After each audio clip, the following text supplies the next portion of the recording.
नमस्कार प्रेक्षकांनो, मालिकेच्या आजच्या भागामध्ये आपल्याला खूपच जबरदस्त असा ट्विस्ट पाहायला मिळणार आहे.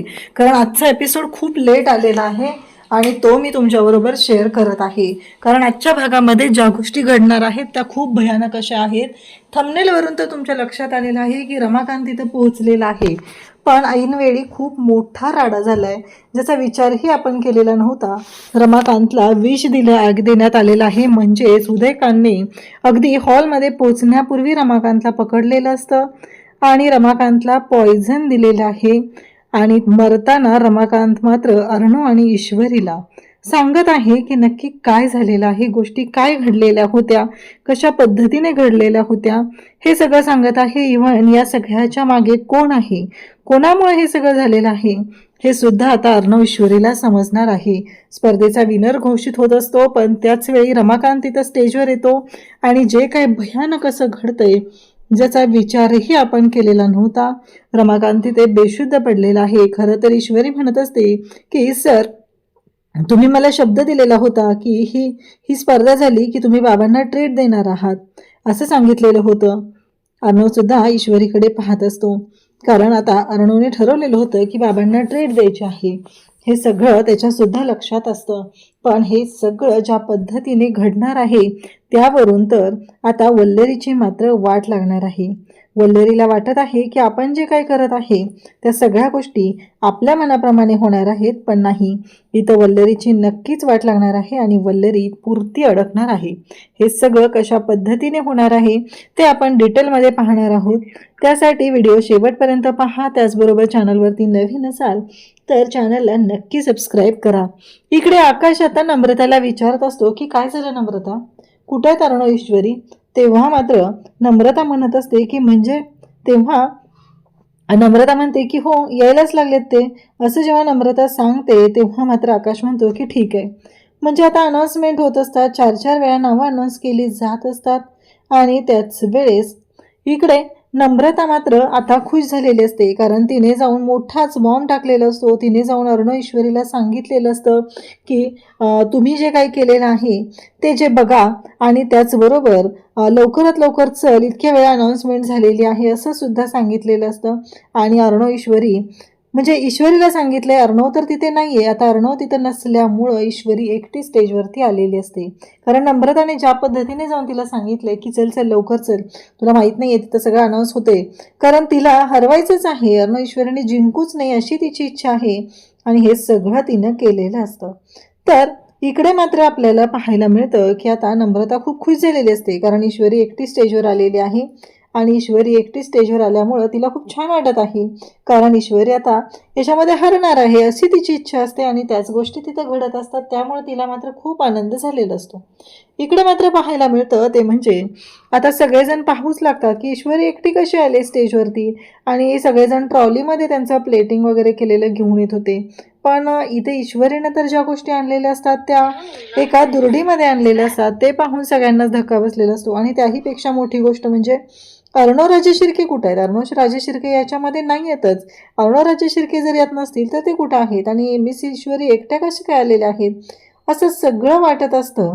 आणि तेव्हा मात्र अर्णव पाहत असतो आणि अर्णव पाठीमागून येऊन उभा राहतो. ईश्वरीला तर धक्काच बसलेला असतो की अर्णव सर आले. खरं तर अर्णवकडे पाहून ईश्वरीला भीतीसुद्धा वाटत असते की अर्णव सरांच्या बाबतीत काही चुकीचं तर झालेलं नाही आहे ना, काही गोष्टी चुकीच्या तर घडलेल्या नाही आहेत ना, हे सगळं काय होतंय, असे अनेक प्रश्न तिला पडलेले असतात. म्हणून ती अर्णवकडे पाहत असते. पण खरं तर अर्णवच्या बाबतीत कोणती गोष्ट चुकीची घडलेली नसते.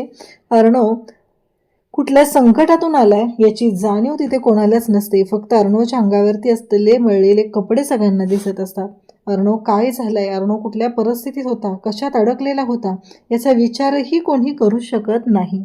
आता अर्णव आणि ईश्वरी, मग त्या दोघांकडे पाहून सगळेजण विचारतात की हे असं. तेव्हा ईश्वरी सांगू लागते की तुम्हाला सगळ्यांना प्रश्न पडला असेल ना, म्हणजे ही एवढी साधी साडी आणि हे सगळं जे काय आहे हे कसं काय झालंय, या सगळ्याचा काय अर्थ आहे, असा प्रश्न तुम्हाला पडला असेल ना, असं ईश्वरी विचारते.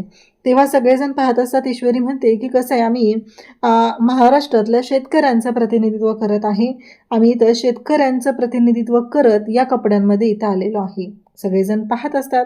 म्हणजे नक्की काय, शेतकऱ्यांचं प्रतिनिधित्व म्हणजे काय होतंय, तर ईश्वरी सांगू लागते. कसं आहे माहिती आहे का, आपल्या देशातला शेतकरी दिवसभर कष्ट करत असतो आणि तो कशा पद्धतीने राहतो. आणि आमचं सात्विक फॅशनसुद्धा शेतकऱ्याला साजेसे असेच कपडे तयार करत असतं, त्यांना सुटेबल होतील असे कपडे देत असतं. हे सगळं ईश्वरी तिथं सांगत असते. आणि त्याच वेळेस हे सगळं जेव्हा घडत आहे तेव्हा मात्र ईश्वरी त्याचबरोबर सगळेजण तिथं आहेत. तेव्हा सगळे जजेस वगैरे सुद्धा पाहत असतात. आणि मग तुम्ही याच्यामध्ये फूडमध्ये काय केलेलं आहे हा प्रश्न विचारला जातो. तेव्हा अर्णव ईश्वरी तिथं सांगू लागतात की फूडमध्ये त्यांनी ज्या गोष्टी केलेल्या आहेत त्या म्हणजेच अर्णव ईश्वरीने शेतकरी जे खातो ते त्यांनी आणलेलं असतं आणि ते कशा पद्धतीने केलेलं आहे ते आपल्याला पाहायला मिळत आहे. खरं तर अर्णव ईश्वरीने ज्या पद्धतीने या सगळ्या गोष्टी केलेल्या असतात ते पाहून तर सगळ्यांनाच धक्का बसलेला असतो. अर्णव ईश्वरी सांगायला सुरुवात करते की मला तुम्हाला एक महत्त्वाची गोष्ट सांगायची आहे, ती म्हणजे सात्विक फॅशन. सात्विक फॅशन हे नाव खरं तर सरांच्या आईचं नाव आहे सात्विका राजे शिर्के, यावरून सात्विक फॅशन हे नाव देण्यात आलं. आणि या सगळ्या गोष्टी खरं तर आज आम्ही इथे करत आहोत. अर्णव सांगत असतो की आज जर माझी आई असते तर ती खूप मोठी फॅशन डिझायनर असली असती, ती कपडे शिवायची खूप छान पद्धतीने तिने मला घडवलेलं आहे आणि आज इथे मी माझ्या आईचंच प्रतिनिधित्व करत आहे, अशा पद्धतीने अर्णव हे सगळं सांगत असतो. आणि तेव्हा मात्र आता नम्रता त्याचबरोबर सगळेजण पाहत असतात. मग अर्णवला विचारलं जातं की तुमच्या अंगावरती हे जे कपडे आहेत ह्याचं काय. तेव्हा नम्रता इकडे अर्णव सांगत असतो की शेतकरी दिवस रात्र मातीत काम करत असतो, तर आम्ही शेतकऱ्यांचं प्रतिनिधित्व करतोय, त्यामुळं माझ्या अंगावरचे जे कपडे आहेत ते अशा पद्धतीने आहेत असं सुद्धा सांगितलं जातं. मग सगळेजण त्यांचं कौतुक करू लागतात. ज्या पद्धतीने गोष्टी झालेल्या असतात त्यावरून हे क्लिअर होत असतं की अर्णव आणि ईश्वरी कशा पद्धतीने हे सगळं मॅनेज करत आहेत. कारण अर्णव ईश्वरीचा जो परफॉर्मन्स आहे त्यावर सगळेजण आता टाळ्या वाजवू लागलेले असतात. सगळ्यांनी टाळ्यांचा गडगडाट सुरू झालेला असतो. आणि मग ईश्वरी अगदी शेतकऱ्यांच्या भाषेमध्ये तिथं बोलते की हो खायला आणलंय ना, असं ईश्वरी जेव्हा तिथं बोलते तेव्हा मात्र सगळेजण पाहतच असतात. कारण ज्या पद्धतीने ईश्वरीने आज तिथे प्रेझेंट केलेलं असतं, तिने मातीच्या मडक्यांमध्ये दही त्याचबरोबर बऱ्याच गोष्टी आणलेल्या असतात, म्हणजे त्याच्यासोबत वरण, हे सगळ्या गोष्टी असतात. आणि मेन तिचा रेसिपी असते ती म्हणजे झुणका भाकरी आणि ठेचा, ही मेन रेसिपी असते. आणि त्याच पद्धतीने तिने ह्या सगळ्या गोष्टी तिथं प्रेझेंट करत असते. त्याचबरोबर अर्णव म्हणतो 1 मिनिट हा, आणि अर्णव अक्षरशः तिथे हाताने कांदा फोडून देतो आणि त्यांना ते टेस्ट करायला देतो. तेव्हा मात्र वल्लरी आणि सौदामिनी पाहतच राहतात. जजेसनी एक घास खाल्ला ते कौतुक करू लागतात की आजपर्यंत खरंच इतकं ऑथेंटिक आणि इतकं चविष्ट जेवण आम्ही कधीच खाल्लेलं नाही, असं म्हणत जजेसनी कौतुकांचा वर्षाव सुरू केलेला असतो. अर्णव ईश्वरी सुद्धा खुश असतात. छान पद्धतीने हे सगळं सुरू असतं. तेव्हा मात्र सगळेजण खुश झालेले असतात. म्हणजे अर्णव ईश्वरीच्या कपड्यांवरून तर सगळ्यांना असं वाटत होतं की आता पुढे काय होणार, हा मोठा प्रश्न उभा राहिलेला होता. पण अर्णव ईश्वरीने जे काही तिथे येत केलेलं असतं, ज्या पद्धतीनं या सगळ्या गोष्टी केलेल्या असतात ते पाहून तर जजेस फिदा झालेले असतात. आणि त्याच वेळी ते म्हणतात की आम्हाला हे सगळं संपवायचं आहे, हे इथे ठेवाल का, कारण आजपर्यंत इतकं चवदार आणि इतकं छान अशी झुणका भाकरी कधीच खाल्लेली नव्हती. खरंच खूप छान पद्धतीने तुम्ही प्रेझेंट केलेलं आहे, खरंच तुमचं कौतुक आहे. म्हणजे पुन्हा एकदा अर्णव ईश्वरीला स्टँडिंग ओवेशन मिळालेलं आहे. जी तिथं अनाऊन्स करत असते म्हणजे चला स्पर्धेचा विनर म्हणजे घोषित झाल्यातच जमा आहे, ते म्हणजे सात्विक फॅशन. तेव्हा मात्र देवसरे तिथे येतो. देवसरे बोलू लागतो की कसं आहे माहिती आहे का, स्पर्धेचा विनर हा ओव्हरऑल सगळ्या गोष्टी आणि ऑडियन्सची रिएक्शन, ऑडियन्सचं जे वोटिंग आहे त्यावरती ठरणार आहे, एवढ्या साध्या गोष्टींवर ठरणार नाही. कारण आजपर्यंत यांनी खूप कष्ट केलेले आहेत, प्रत्येक वेळेस अडथळे आलेले आहेत. पण आज जो अडथळा आलेला होता, जेव्हा तो सगळ्यांना कळेल, अर्णवने सगळ्यांचा जीव वाचवण्यासाठी स्वतःचा जीव सुद्धा धोक्यात घातलेला आहे, तेव्हा मात्र सगळ्यांच्या शिट्ट्या वाजणार आहेत. अर्णवने जे काही केलेलं आहे ना ते पाहण्यासारखं आहे, याचा विचारही कोणी करू शकत नाही. तर इकडे अर्णव आणि ईश्वरीचं कौतुक होत असतं आणि एकीकडे नम्रता, वल्लरी, सौदामिनी यांच्या मात्र शिट्ट्या वाजत असतात. त्यांना कळायचं बंद झालेलं असतं. काही झालं तरीही त्यांच्या आता डोक्याचा जणू काही भुगा पडलेला असतो, कारण काहीच करू शकलेलं नसतो. थोड्याच वेळात आता रिझल्ट हाती येणार असतो, सगळ्यांच्या समोर रिझल्ट डिक्लेअर केला जाणार असतो. आणि त्यावेळी मात्र इकडे सौदामिनी येते आणि म्हणते, नील आणि अमृता, मला तुमच्याशी बोलायचं आहे. खरं तर तुम्ही काय केलं हे, म्हणजे परफॉर्मन्स द्याल काय काय कमेंट काय आहे तुम्हाला, आणि ओव्हर कॉन्फिडन्स काय आहे तुम्ही जिंकणार म्हणून, काय केलेलं आहे काय तुम्ही. तेव्हा ते म्हणतात, बस झाला मॅडम, एवढं चांगलं आम्ही केलेलं आहे आतापर्यंत, पण तुम्हाला कधी आम्हाला सपोर्ट करावा कधीच वाटलेला नाही आहे. तुम्ही फक्त आणि फक्त आमच्या चुकाच काढत राहिलेल्या आहात. तुम्हाला कधीच वाटलेलं नाही आहे की यांनी कधीतरी काहीतरी गोष्टी चांगल्या केलेल्या आहेत. तुम्ही फक्त आमच्या चुका काढत राहता आणि सगळं आमच्यावरती आणून सगळं सोडत असता. ह्या गोष्टी तुम्ही पूर्णपणे चुकीच्या केलेल्या आहेत, तुम्हाला कधीच वाटलेलं नाही. असं म्हणत या दोघांनी त्यांना सांगितलं की जरी आता आम्ही जिंकलो तरी आम्हाला यातलं काही नको आहे, ते सगळं तुम्हाला ठेवा, आम्हाला या कोणत्याच गोष्टींशी देणं घेणं नाही आहे. असं म्हणत त्याने जणू काही त्यांचा माजच उतरवलेला असतो. तर इकडे आपल्याला पाहायला मिळतं की या सगळ्या गोष्टी जेव्हा घडत असतात तेव्हा मात्र आता जजेस त्याचबरोबर सगळेजण असतात आणि सगळेजण पाहत असतात. इकडे सौदामिनी विचार करत असते की नाही, काहीही झालं तरीही या स्पर्धेला जिंकण्यासाठी मला काहीतरी करावं लागणार आहे. अर्णव ईश्वरी या स्पर्धेमध्ये जिंकता कामा नयेत. ते जर का या स्पर्धेमध्ये जिंकले तर हे सगळं जे काय आहे ते चुकीच्या पद्धतीनं चाललेलं आहे. आणि तेव्हा सौदामिनी आता जजेसकडे येते. तेव्हा ते सांगू लागतात की मला आता तुमच्याशी महत्त्वाचं बोलायचं आहे, तुम्हाला काही मदत हवी आहे का माझी. तेव्हा ते म्हणतात की हे बघा, तुम्ही इथे थांबू शकत नाही आहे, कारण आता त्यांच्या कंपनीकडून तिथे हे सगळं केलेलं आहे, तर ते इथे थांबू शकत नाही आहेत. मग मात्र आता जेव्हा हे सगळं घडत आहे तेव्हा मात्र वल्लरी तिथं बाजूला असते आणि ही बोलत असते की प्लीज एकदा ऐकून घ्या ना. ईश्वरी इकडे आता अर्णवला विचारते की अर्णव सर, काय झालंय नक्की, मला कळेल का, तुम्ही काय बोलताय, कशाबद्दल बोलताय, मला काही समजत नाहीये, काय झालंय नक्की. तेव्हा अर्णव म्हणत असतो की नाही, काही नाही झालेलं. तेव्हा वल्लरी विचारत असते की नाही, मला कळलं पाहिजे की काय झालंय नक्की, तुम्ही सांगाल का एकदा. अर्णव चिडतो आणि म्हणतो, काही नाही झालेलं, शांत हो. आणि ईश्वरी शांत नसते, ती काळजीत असते. तेव्हा अर्णवला कळतं. अर्णव तिला विचार सांगू लागतो की मी सिंदूर, राकेश. तेव्हा ईश्वरी म्हणते, काय, तो तर जेलमध्ये ना. तेव्हा अर्णव सांगतोय की नाही, इथे होता ऑडिटोरियममध्ये, त्याने आपल्या ट्रॉलीच्या खाली बॉम्ब लावलेला होता. ईश्वरी घाबरते. अर्णव म्हणतो की मग अर्णव घडलेला सगळा प्रकार सांगायला सुरुवात करतो.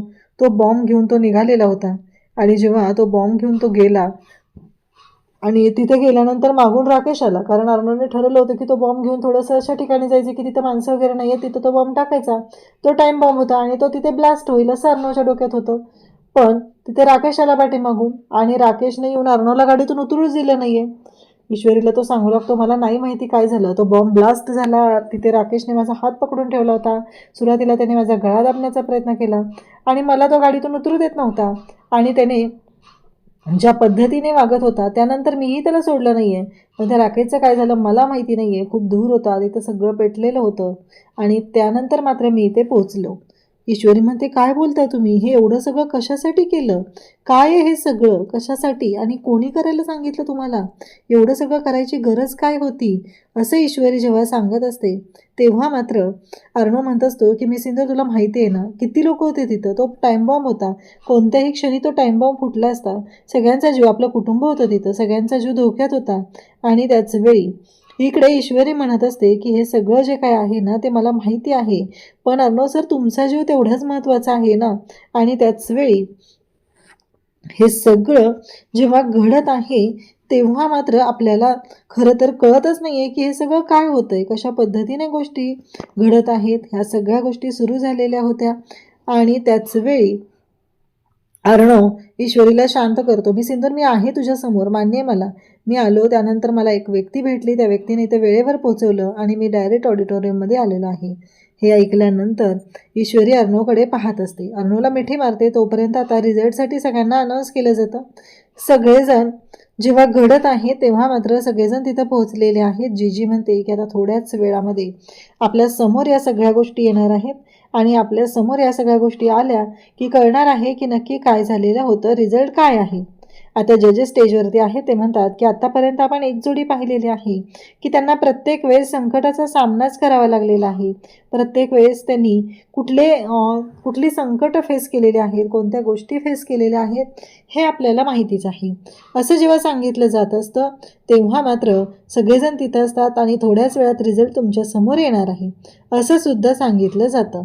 तर हे सगळं जेव्हा घडत असतं तेव्हा मात्र अर्णवेश्वरी सुद्धा तिथं असतात. अर्णवेश्वरीचं कौतुक केलं जात असतं. त्यांनी आतापर्यंत या स्पर्धेसाठी काय काय केलेलं आहे, गोष्टी कशा पद्धतीने केल्या आहेत, हे सगळं तिथं सांगितलं जात असतं. उद्याच्या भागात खूप महत्त्वाची गोष्ट आपल्याला पाहायला मिळते, ते म्हणजे की आता रमाकांत तिथे पोहोचलाय आणि मागून उदयकांत आलाय. त्याने पकडलेला आहे आणि रमाकांतच्या मानेमध्ये काहीतरी तो करत आहे, म्हणजे थोडक्यात तो इंजेक्शन देत आहे. तर अर्णवेश्वरीची जी फॅन आहे मंजुळा ती ही सगळं पाहते, जोरात ओरडते. त्यावेळेस रमाकांतने उदयकांतला ढकलून दिलंय आणि रमाकांत मात्र धावत निघालेला आहे आणि त्याच वेळेस या सगळ्या गोष्टी घडत असतात.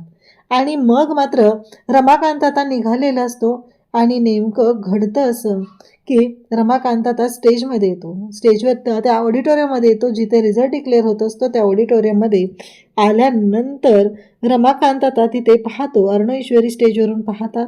त्यांना दोघांनाही छान वाटतं. तेव्हा ईश्वरी म्हणते की सर, तुम्ही मला बोलला होता ना ही स्पर्धा झाली की तुम्ही बाबांना ट्रीट द्याल, मग आता तुम्ही माझं ऐकायचं आहे. मला तुम्ही बोललेला होता. रमाकांत तिथं स्टेजवरती तिथं आलेला आहे. पण त्यानंतर जी गोष्ट घडते ती मात्र खूप भयानक आहे. रमाकांत स्टेजवरती येऊन बेशुद्ध पडतो. त्याच्या तोंडाला फेस आलेला असतो, म्हणजेच त्या उदयकांतने रमाकांतच्या मानेत इंजेक्शन दिलेलं आहे, रमाकांतला पॉइझन दिलेलं आहे. इकडे रमाकांत मात्र अर्णवच्या मांडीवरती आहे आणि रमाकांत अर्णवला सांगत आहे, मला तुला एक गोष्ट सांगायची आहे. आता नक्कीच रमाकांत हा वल्लरीकडे बोट करून सांगणार आणि वल्लरीचं सत्य समोर येणार. हे आपल्याला पुढे पाहायला मिळेल. अशाच अपडेटसाठी चॅनलशी कनेक्ट राहा. थँक्यू.